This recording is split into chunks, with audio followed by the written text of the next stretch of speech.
Last week we talked about biblical Christianity versus modern Christianity. So here are two terms I want you to become familiar with. You heard it from me. Patristical Christianity. I don't think this term is used in the realm of biblical scholarship, ecclesiastical scholarship, the study of church history, and patristianity. So let me just explain to you what they are. Patristical Christianity is a term that denotes a form of Christianity that the patristics, the church fathers, created. It is a form of Christianity that is radically different from biblical Christianity, the Christianity of the Bible, of the New Testament Bible. The Christianity of the apostles, which in the book of Acts is referred to apostolic doctrine, the apostolic teachings. Now, what is an apostolic teaching? What's the apostolic doctrine? Apostolic doctrine is Judeo-Christianity. It's the Christianity of the Jews. The earliest form of Christianity, which was established in the first century, had Jewish practitioners. Now understand something. These were just not ethnic Jews, but these were converts to Judaism. These were Gentiles as well, who would take on the appellation or the designation as Jews. So the earliest form of Christianity, which we refer to as primitive Christianity, was a body of believers made up of Jew and Gentile. So this is biblical Christianity. This is primitive Christianity and Judeo-Christianity. Patristical Christianity is radically different. Patristical Christianity is a Christianity that's formed from creedal formulas, from canons, and the indoctrination of pagan rites and rituals. Therefore, those who practice patristical Christianity are not practicing biblical Christianity. So then you cannot refer to them as Christians, can you? I don't think that you can. So Aria, be very clear with me. Can you be a little bit more illustrious in your wording? What I am stating emphatically, with all due respect, is that if a person is not observing the gospel that the Messiah proclaimed, the good news that he proclaimed, and let's make sure we understand what this gospel is. He who does the will of my Father. He who does the will of my Father. No man will enter into heaven other than he who has done the will of my Father. Let me go read that for you. I want to turn to Matthew chapter 7. I want to read it here, brothers and sisters, so you can see it for yourself. And let's turn to, before I do that, I want to read Matthew chapter 5. Let's start with Matthew chapter 5. Then we're going to bridge it with Matthew chapter 7. So I want to see what the gospel looks like. Matthew chapter 5, verse 17. Yeshua says to his audience, "Think not that I am come to destroy the law or the prophets. I am not come to destroy, but to fulfill." Let's see what he has fulfilled, brothers and sisters. Let's turn our attention to the book of Acts. And I want to go to Acts chapter 3. And I am going to pick it up at verse 18.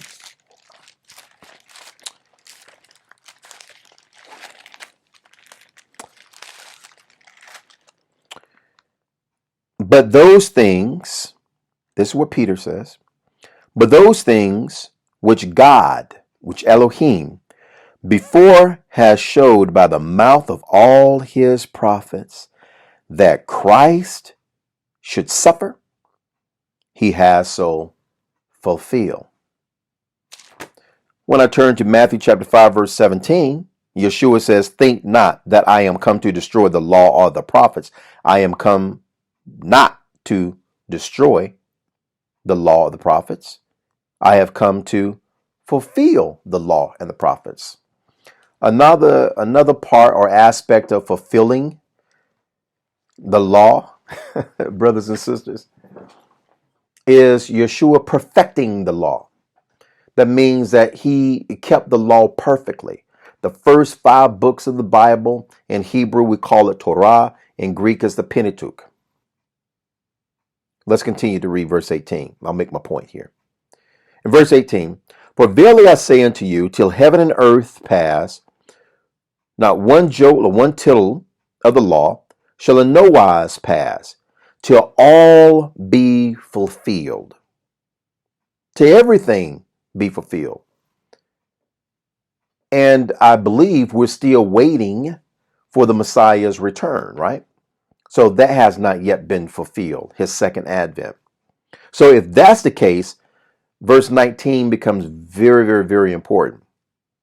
Whosoever therefore shall break one of these least commandments and shall teach men, so shall he be called the least in the kingdom of heaven. But whosoever shall do these commandments, these laws, and teach them, the same shall be called great in the kingdom of heaven. This is Matthew chapter 5, 17 through 19. Verse 20. For I say unto you that except your righteousness shall exceed the righteousness of the scribes and Pharisees, you shall in no case enter into the kingdom of heaven. Okay, let's turn our attention to Matthew chapter 7. Now we're reading the gospel. This is the gospel of Matthew.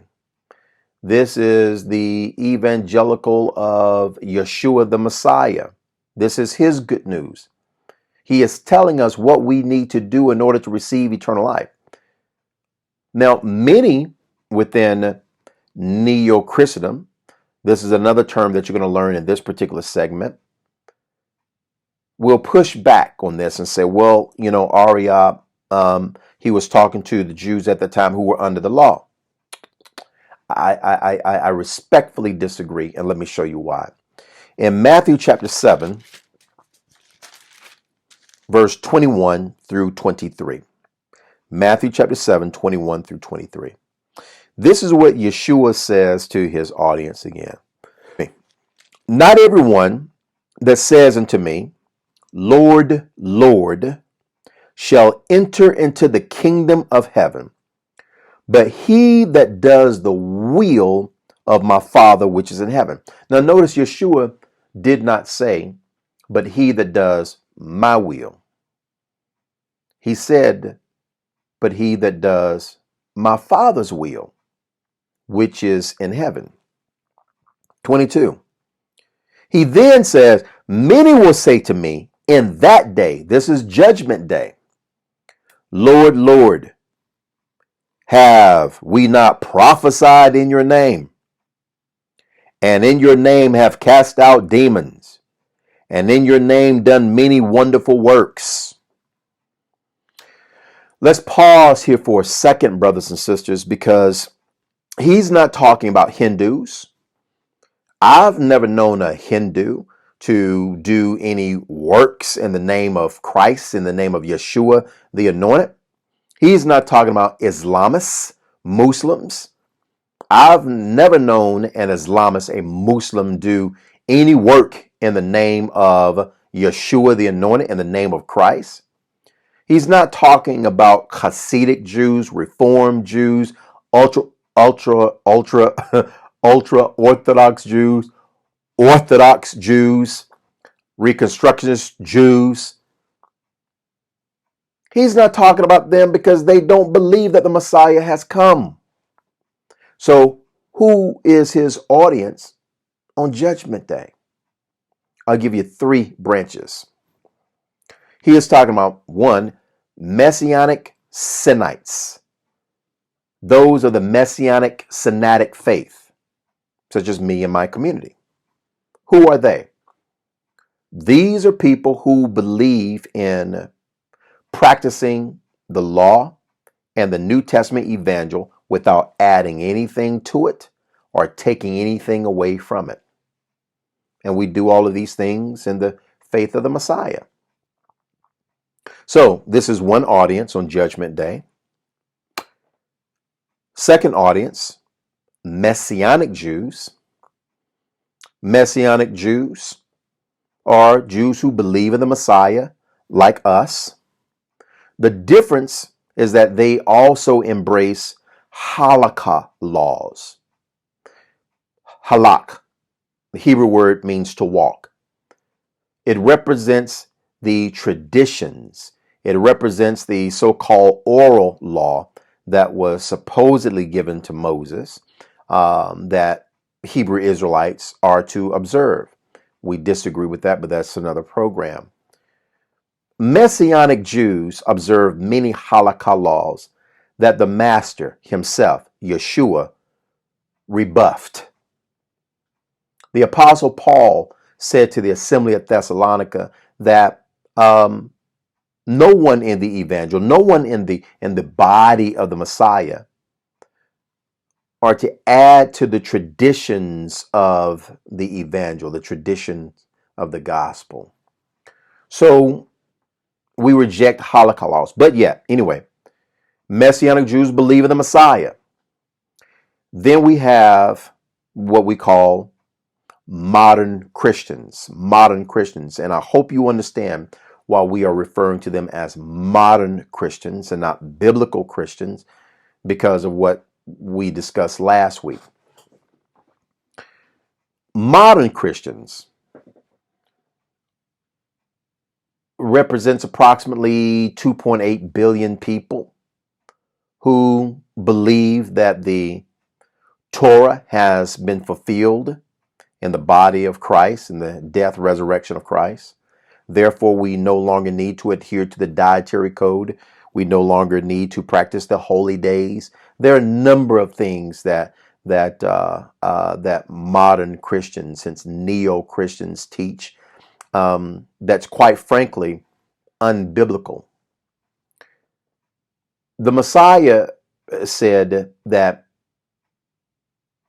these groups that believe in him, so whether we're talking about Messianic Synodicists or Messianic Jews or neo-Christians,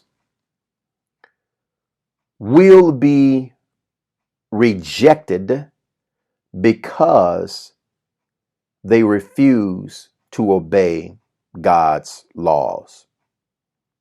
So he's classifying these people here. He's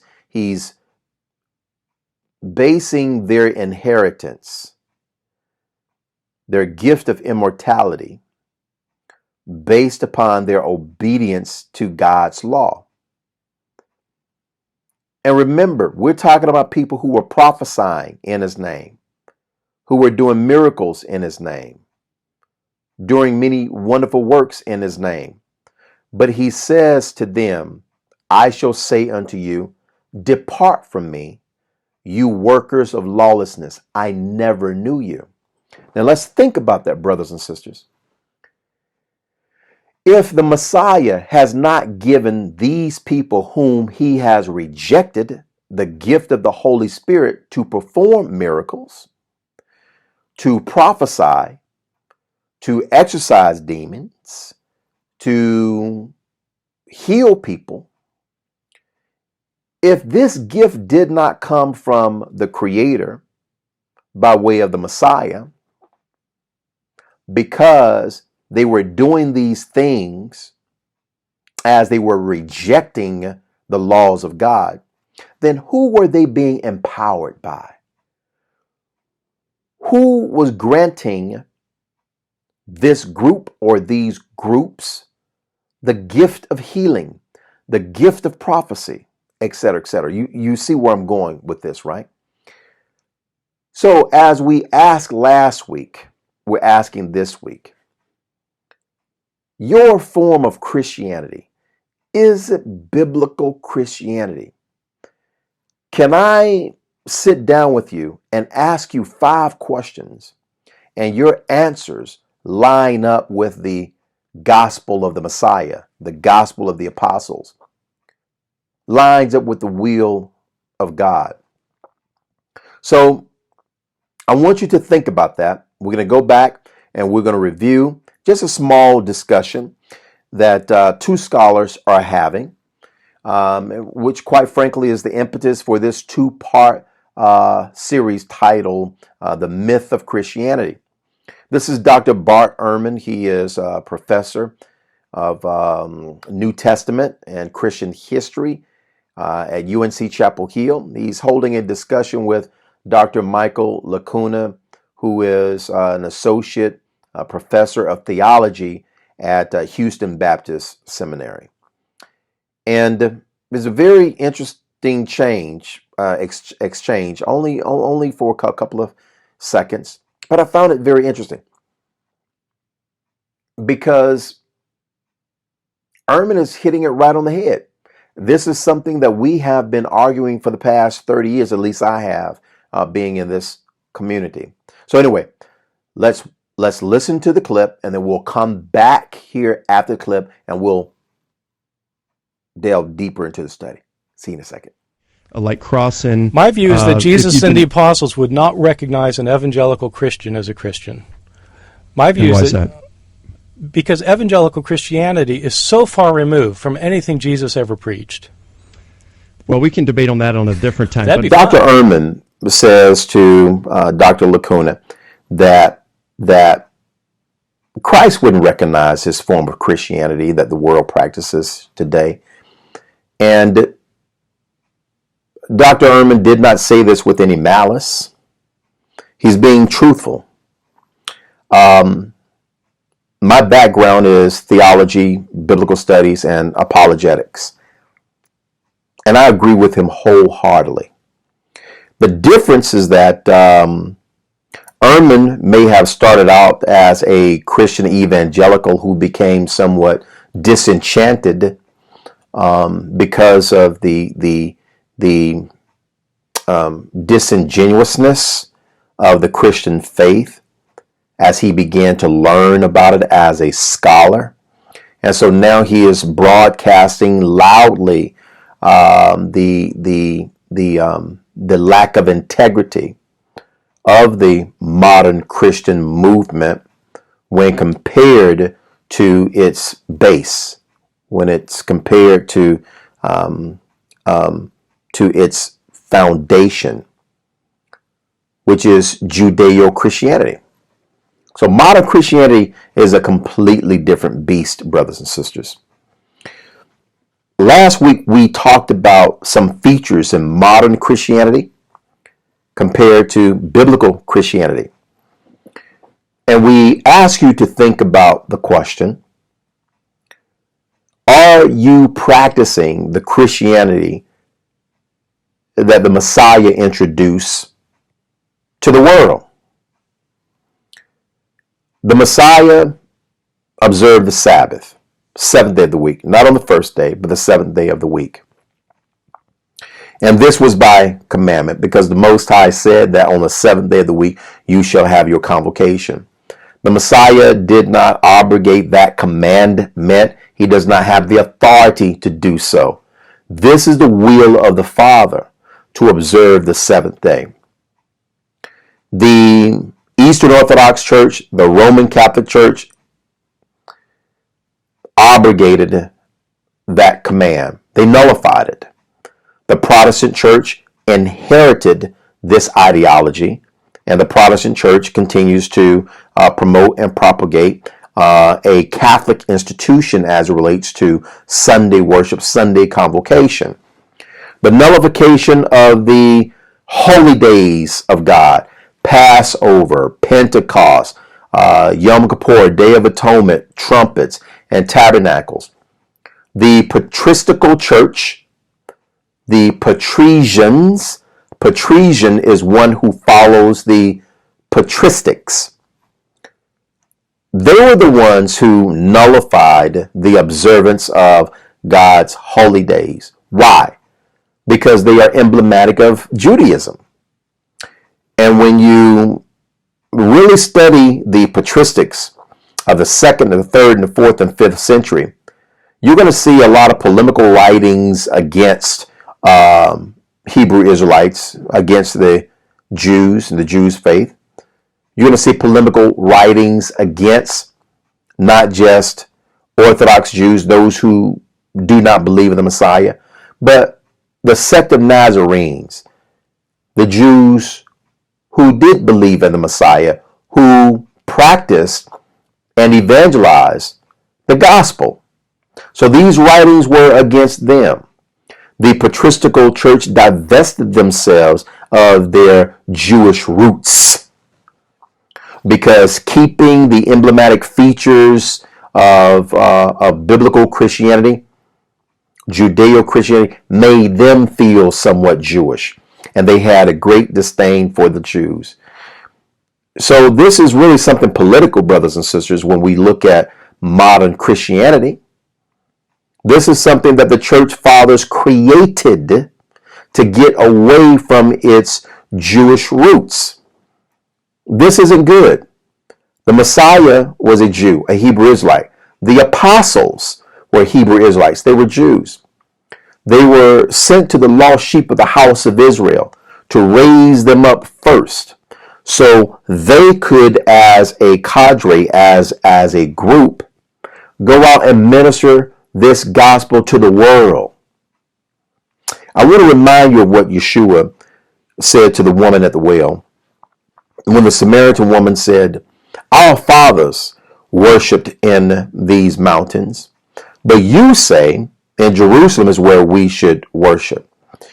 Yeshua responds to her by saying, "Woman, you do not know who you worship, but we know who we worship, for salvation is through the Jews." So here's the issue.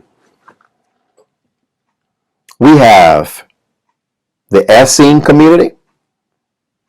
They introduce a different form of Judaism. We have the Pharisaical community, the Pharisees. They introduce a different form of Judaism. You have the Sadduceical community, the Sadduceical Jews. They were mostly priestly, aristocratic, a political class. You have the Karaites. Our particular community and culture would identify more with the Karaites. Karaite from Morei, meaning to read. So they were the readers. They believe in fundamental Judaism, so to speak. In other words, they believed in following the Torah as it was written, not adding anything to it or taking away from it. The Pharisees added to the Torah and they took away from the Torah. Sadducees had issues with the Pharisees. The Karaites had issues with the Pharisees. Yeshua the Messiah had issues with the Pharisees. So when you look at the various Jewish communities and their religious doctrines within Judaism, Messianic Judaism, the Judaism that believes in the Messiah, what they all had in common was the law and the prophets. When we look at modern Christianity, which emerges from Judeo-Christianity, they said we got to sever ties. We're gonna have to cut this relationship. We're gonna have to change the dynamic. And how do you change the dynamic? You change the dynamic by removing the Sabbath. You change the dynamic by removing the holy days. You change the dynamic by removing the dietary code. You change the dynamic by adding pagan rites and rituals from other nations. You change the dynamic by adding pagan philosophy. You change the dynamic by adding other ideologies such as the rapture. You change the dynamic by monetizing tithes, changing its nature, its construct from that of a dietary nature to now that of a monetary nature. So you begin to add a bunch of things to what was so pure and what was so rich that was given to us by the will of the Father. Something that was given to us by the love of Christ and by the love of the apostles who wanted to set us free from the tyranny of religious oppression, disingenuous theology and doctrines that mask itself as the doctrine of God, as the faith of God. We have we have objectiveness, we have purity and solidarity with God and with his son, our king and priest and master teacher, when we do the will of the Father, when we follow Christ. Modern Christianity is something different. And you have to ask yourself a question. If Christ comes to my church, will he recognize my doctrine as a doctrine he left nearly 2,000 years ago? So last week we introduced a number of scholars to affirm our position. What I want to do, I want to go back and I want to look at some of these other scholars. I'd like to read some of the scholars that we read last week because their information is very profound. These are Christians, but they're truthful Christians. Bar Ehrman, Michael Heiser. This is what Italian humanist and historian Polydore Virgil says.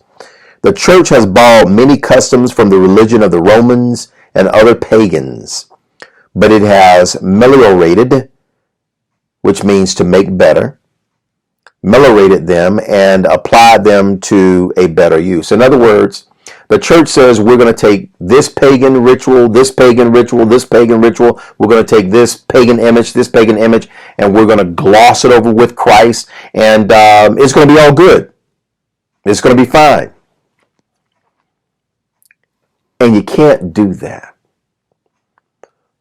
You can't take something that is pure, something that is in its organic form, and begin to take pieces away from it or begin to add things to it and say that it's the original. You can't do that if you're honest. This is Dr. John Lord. We introduced him last week, American historian and lecturer at Dartmouth College. He says, but the church was not only impregnated with the errors of pagan philosophy, but it adopted many of the ceremonials of Oriental worship, which were both minute and magnificent. This is Dr. Herbert Lewis, late professor of church history at the theological department at Alfred University. He writes in his book titled Paganism Surviving in Christianity. Unconsciously, men think of the earliest Christianity as being like that which they profess. They measure the early centuries by their own. Their church, its doctrines, forms, creeds, and customs, stands as the representative of all Christianity. It seems like a rude awakening to ask men to believe that there is a pagan residue in their faith or in the customs of their fathers. The average Christian must pass through a broadening process before he can justly consider such a question. Unhappily, there are too many who are unwilling to undergo such an enlargement of their religious and historical horizon as will make them competent to consider those facts which every earnest student of history must face. But the Christian who believes in the immortality of truth and in the certainty of its triumph will welcome all facts, even though they may modify the creed he has hitherto accepted. Dr. Lewis says that a Christian seeking truth will accept facts. And here are the facts, brothers and sisters. This show is titled, or episode, The Myth of Christianity. Now, why have we titled it so? Respectfully speaking, people who are practicing patristianity, modern Christianity, if they believe that they are practicing biblical Christianity, they have been sadly misled. They have been misled by scholars. They have been misled by the clergy. They have been misled. What Christians are following is a mythological form of Christianity, a pagan form of Christianity that was created by the patristical church. So it's appropriate to title this particular episode The Myth of Christianity. And I don't say this with pleasure of any type. Nearly 3 billion people will push back on me, and I understand. I'm just asking you to support with data that you are following the Christianity of the Bible. Not something that is Christianity-like, something that is Christ-like, but we're talking about the image of the true, that you are practicing what was given to us by the Messiah who was appointed and ordained to introduce the doctrine of salvation. And we want its holistic form, not its principles. I can get principles from Islam. I can get principles from Hinduism. I can get principles from Confucianism. I think it's Confucianism. Yeah. I can get principles from Platonic philosophy. I can get principles from an intrinsic source.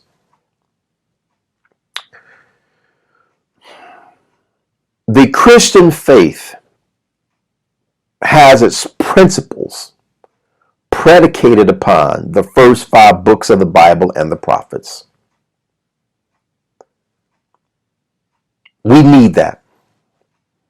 When people ask me, oh yeah, you guys always talking about law, because the reality is that if we don't have a transcendent source, if we do not have a transcendent instruction manual, then things become subjective. Things are relative. I get to do what I think and feel. You get to do what you think or feel. You may say, well, what you think and what you feel is wrong. I may say what you think or what you feel is wrong. We have to have an adjudicator.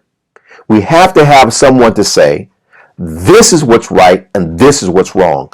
This is the reason why Messianic Jews, Hebrew Israelites, Orthodox Jews, Reformed Jews, Messianic Semites such as myself, we look to the first 5 books of the Bible. The apostles look to the first 5 books of the Bible. Yeshua looked to the first 5 books of the Bible. We now see a religion that is Christ-like, Christianity-like, and is Christianity-like because it refuses to look to the first 5 books of the Bible as its guide, rule, unto salvation in the faith of the Messiah. That's where the concern comes in, brothers and sisters. So we're not doing a show or an episode to criticize you, to demean you. We're actually doing this program because we just want you to think. There are millions and billions of people who are part of the patristical faith of Christianity. Good, I mean, great people. A lot of them are friends of mine. But when we sit down, they are pastors and they are scholars in universities. When we sit down, we're able to have an honest discussion. Quite frankly, what frustrates me is that they know they're not practicing biblical Christianity, and then on Sunday morning, they go up here and they tell the church how they are Christians. That's wrong. My friends who are in seminary teaching Old Testament and New Testament classes, teaching hermeneutics, teach their students that this is what you learn as a Christian. No, this is not what you learn as a Christian. You have to take the whole Bible as a Christian, not just bits and pieces of it, brothers and sisters. Okay, this is what Lewis continues to say. The Anglo-Romish controversy in England in the earlier part of the present century made the question of paganism and Christianity prominent for a time. But the discussion was so strongly partisan and controversial that it could not produce the best results. Truth was much obscured by the determined effort of Protestant writers to show that the pagan residuum was all in the Catholic Church, whereas the facts, listen to me, whereas the facts show that there could have been no Roman Catholic Church had not paganism first prepared the way for its development by corrupting the earliest Christianity. The facts show with equal vividness that Protestantism has retained much of paganism by inheritance. Protestantism theoretically means the entire elimination of pagan residuum. Practically, that work is but fairly begun. It must be pushed, or the inevitable backward drift of the historical undertow will re-Romanize the Protestant movement. The expectations and purposes of Roman Catholicism all point towards such a result. Well, here's the fact. Protestantism, Christian evangelicalism, is Roman Catholicism, just under a different name. Now, why do I say this? Protestants observe Sunday as their convocation. Well, that's what the Roman Catholic Church decreed. Protestant Church observes Christmas as the birth of the Messiah. Well, that's what the Roman Catholic Church decreed. Roman Catholic Church observes Halloween as All Hallows Eve and All Souls Day. Well, that's what the Protestant churches observe. Roman Catholic Church observes Valentine's Day. That's what the Protestant churches observe. Roman Catholic Church observes Easter. They adopted it from Austria. Well, that is what the Protestants observe. Roman Catholic Church introduced the cross and the crucifix. Well, that's what the Protestants embrace. Roman Catholic Church says, no, we will not be acknowledging or celebrating the dietary code. The Protestant churches teaches the very same thing. The Roman Catholic Church says, well, we are not going to be observing, the Jewish holidays or holidays. The Protestant churches, they embrace the same ideology. So we're asking, I forgot one. The Roman Catholic Church says that we're going to monetize tithes. In other words, tithes are going to be given in the form of money, not food. The Protestant Church says, well, we want to take tithes in the form of money too. They inherited all of these things, the Protestant Church. So you find so many Protestants castigating and ridiculing the Catholic Church, but yet they're doing the very same thing that the Catholics do by way of their so-called Christian practices. With all due respect, sounds somewhat hypocritical. So we're just asking you to think about the origin of your Christian belief and practices and ask the question, your form of Christianity, is it biblical Christianity in a holistic way, not bits and pieces, but we're talking about the total sum of what the apostles preached and proclaimed. Here are other scholars. This is from Massimo Salvatore, A Pictorial History of the Italian People. This is what he says.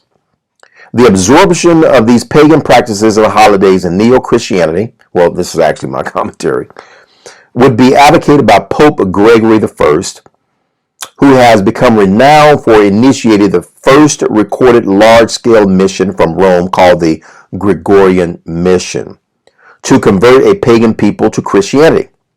British Italian historian Massimo Salvatore writes, by adjusting the Bible to the intellectual and practical requirements of his time through free allegorical interpretation, St. Gregory in his writings clarified the distinctive Catholic position, his belief in a Christianity dedicated to the care of the souls of the departed, praying to the Virgin and the saints as intermediaries between man and God, peopling the afterlife with a hierarchical order of angels and demons, appeal to Italians whose Roman forebears had honored the souls of their ancestors, worshipped deities, and felt the fascination of Eastern Mother Goddess creeds. St. Gregory was repelled by Greco-Roman civilization and paradoxically, I repeat, and paradoxically did more than anyone else to facilitate the absorption of pagan residues into Italian Christianity. Italian Christianity, brothers and sisters, is Roman Catholicism.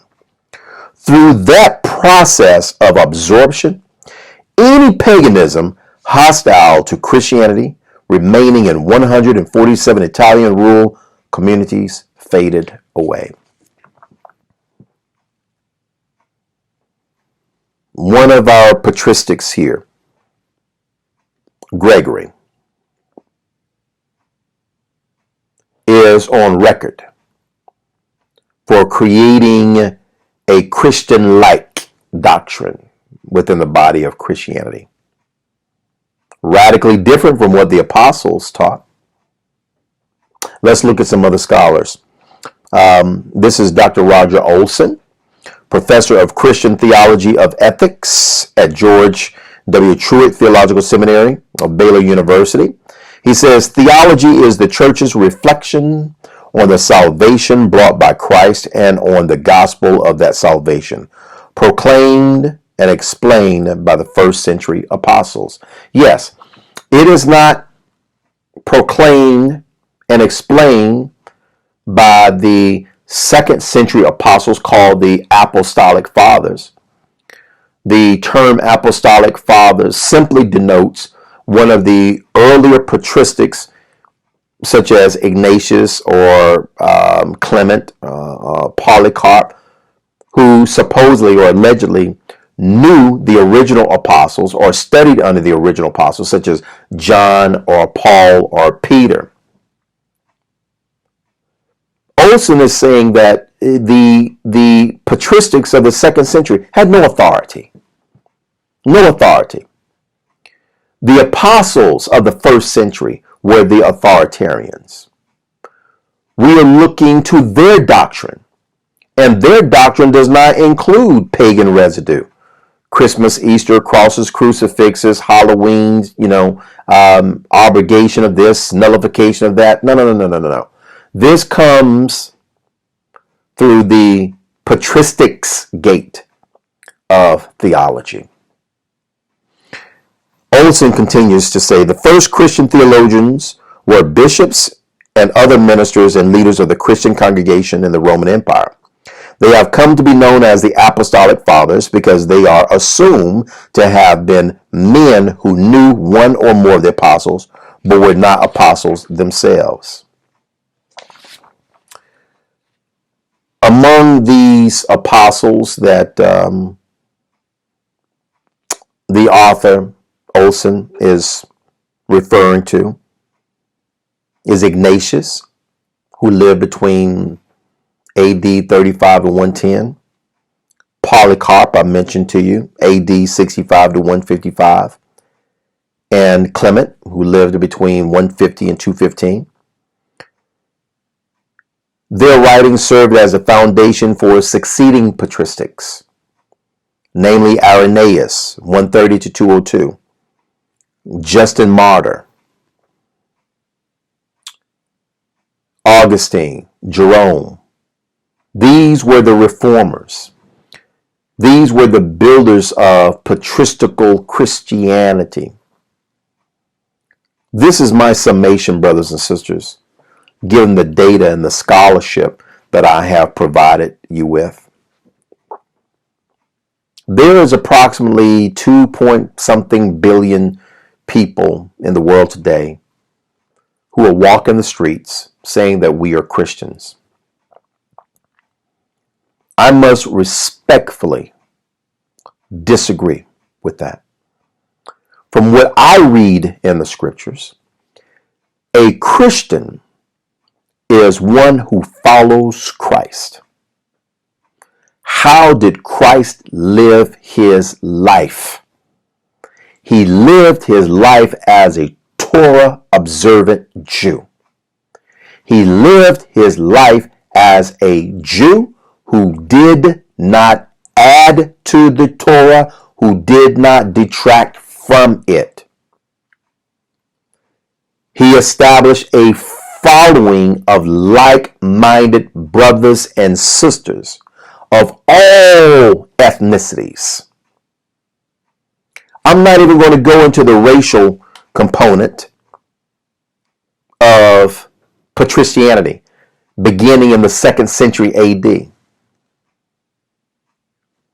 A racist theology, as it is, quite frankly, to be honest with you, and it hurts my heart to even say, as it is to this present day, because racism is interwoven in the fabric, certainly of America, but it's interwoven in the fabric of Christianity, modern Christianity, patristical Christianity. Not biblical Christianity or Judeo-Christianity. And we're going to have an exhaustive discourse about racism and Christianity. I'm going to do that for you, and I think it's going to be very substantive. I want to show you some things as it relates to that particular topic. All right. This is what Olson. I'm touched now, so just give me a moment. I'm just kind of touched.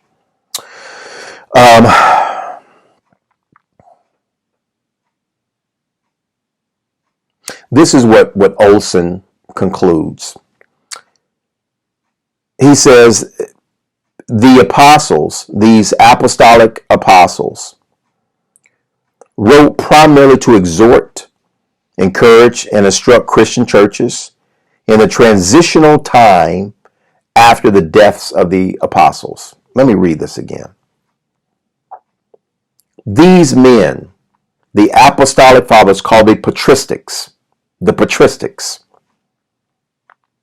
were not apostles, but they wrote primarily to exhort, encourage, and instruct Christian churches in the transitional time after the deaths of the apostles. Their letters were brief and directed to reflect on the meaning of Christian beliefs and practices, and to add their own words to the apostles. That's problematic, brothers and sisters. Adding your own words to the apostles.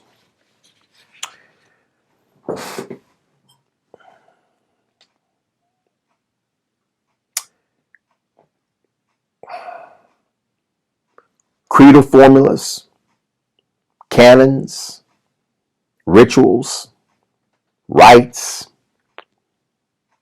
philosophy.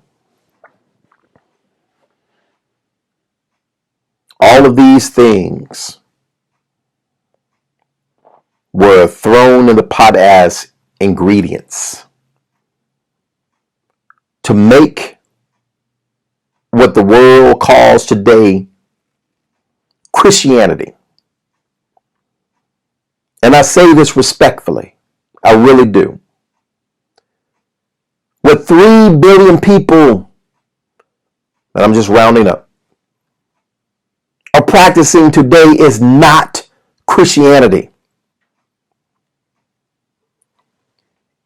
It's a form. It's like, it's similar. It's kind of, sort of. Let me read to you what Paul says here to the assembly at Galatia. I want to share this with you. This is Galatians chapter 1. Galatians chapter 1 and verse 6. Paul writes, I marvel that you are so soon removed. This is Galatians 1 chapter 6. Galatians chapter 1 verse 6. I marvel that you are so soon removed from him that called you into the grace of Christ unto another gospel, unto another evangel. Notice what he says. Which is not another, but there be some that trouble you and will pervert the gospel of the anointed. Do you see? Paul is saying we have 2 different forms of Christianity. He said, you all are leaving the simplicity of the gospel of Christ as we have delivered it to you to enter into a perversion of the gospel of Christ. You can't call that Christianity. This is something else. It's Christ-like. This is what Paul is saying. It's Christian-like. Verse 7. Which is not another, but there be some that trouble you and will pervert the gospel of Christ. Here we go. Verse 8. But though we or an angel from heaven preach any other gospel unto you than that which we have preached unto you, let him be accursed. As we said before, so say I now again, if any man preach any other gospel unto you than that you have received, let him be accursed. Brothers and sisters, our argument is very simple. It is biblically substantiated. It is substantiated extra biblically and scholarship. We are appealing to brothers and sisters who are critical thinkers. We are appealing to brothers and sisters who want to come back home, who want to see the Messiah for who he is, the Hebrew Israelite Messiah, not a Gentile neo-Christian Messiah. So this particular episode, brothers and sisters, is reaching out to you. Give me a call. I'm quite sure you have a lot of questions. And perhaps the vast majority of you will disagree with me. And I understand that. But like Lewis says, the truth is difficult. Your suppositions are being challenged. But if you want the facts, and I've not given to you my personal opinion about anything, my personal perspectives about anything, I'm a little touched at times because it concerns me that so many of my friends and loved ones are in a faith and a doctrine that's unbiblical. It has the likeness of that which can be found in the Bible, but it is not a picture or an image. It is not it is not the truth, the image of the truth. The context is untrue for the foundation and the basis of Christianity, modern Christianity. Brothers and sisters, feel free to give me a call. My name is Arya Ben Nasik. You can reach me at 704-553-7625. You may visit our website. We have a number of articles for you. We have a number of videos for you. We are located at 9908 Monroe Road in Matthews, North Carolina. Our website is www.ncci-charlotte.com. May the blessings of Yah be with you. May He allow your hands to prosper, care for you and your house. We'll see you next week.